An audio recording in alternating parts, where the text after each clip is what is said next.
Welcome to part 7 of our live training session here with our RB25 Swap 240SX.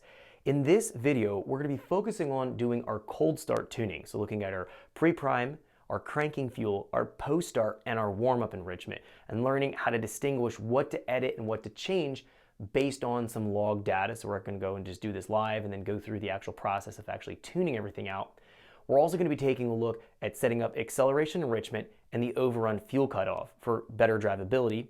And then lastly, we're going to be taking a look at setting up a launch control with anti-lag so that we can have proper fuel delivery when we're on the launch control. Also having the boost that we'd like to get to on a turbocharged application. There's very specific strategies that we can implement so we get the engine to do exactly what we want. We're going to cover all of that in this video. Without further wait, let's jump in so we can check this out. Welcome back to our live training session here with our RB25 Swap 240SX. In our last video, we completed the flex fuel tuning process. Now this video, we're going to take a look at the cold start, so the cold start, post-start, warm-up enrichment process. We're also going to be taking a look at setting up acceleration enrichment and overrun fuel cutoff, as well as taking a look at setting up launch control and anti-lag later in the video. So as of right now, the engine has been sitting overnight. It's sat for 24 hours. It's cooled down all the way from filming yesterday. Now, if we actually take a look here, we can look on the screen. We're going to find that the engine coolant temperature is showing 73 degrees and the intake air temperature showing 77. So in this situation, my ambient temperature inside the garage is roughly 70 something degrees, 72, 73 degrees, and we're finding as a result, the air temperature and coolant temperature are reflecting the ambient conditions on key on, engine off right now. So this is what you're going to expect as long as your engine coolant temperature and intake air temperature are calibrated properly. A couple degrees difference in reading is normal, and normally I see that the engine coolant temperature is usually 2 to 3 degrees below whatever the ambient temperature is going to be because it's submerged in the fluid and it just seems to run a little bit cooler when it's measuring that temperature. But as of right now, the engine is bone cold. I haven't tried to fire it up and get it to run. We're going to take a look at this process of evaluating the cranking fuel, the post-start, and the warm-up enrichment, because we know when the engine was all the way up to operating temperature that it cranked and fired off and it had appropriate fuel as it fired off and it ran and came out of the post-start enrichment. Everything was good.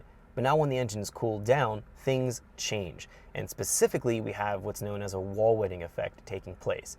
Wall wetting is when the fuel sprays out of the injector. Whether it's cold or whether it's going to be warm, some of that fuel sticks to the intake track and to the intake valve. Now on a cold engine, the wall wetting effect is much greater than on a warm engine, and that's because the atomization of the fuel coming out of the spraying out of the fuel injector isn't as good as when the engine is warm. So when the air temperature drops drastically, we'll find that the atomization starts to become poor.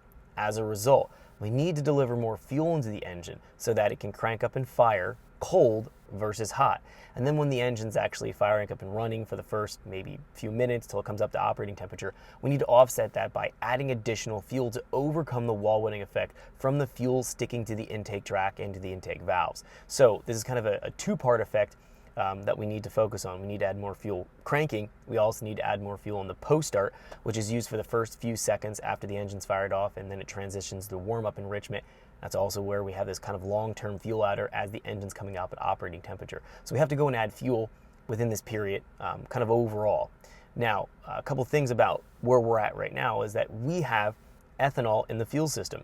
So last video, we're doing our flex fuel tune. With ethanol, the atomization becomes even worse when the engine is cold. Now when the engine's warm, the atomization out of the injector is going to be pretty much the same as petrol fuel. But on ethanol, we need to add additional fuel above and beyond a petrol fuel under cranking and warm-up and post-start conditions. Now, specifically cranking is really the main concern because that's where we find a huge deviation in trying to get the engine to fire off with ethanol. As the temperature drops, it gets harder and harder for it to fire up and run. We're going to be taking a look at evaluating our cranking fuel on ethanol here on flex fuel. We're about 60-65% ethanol content in our fuel system. Now, unfortunately, I did not test and check the petrol tune, so the flex fuel being 0 to 10%, going through and checking the cranking fuel and the post-start and the warm-up enrichment. We're going to assume that everything is in line with petrol and that we're just tweaking and adjusting, looking at working with this ethanol fuel.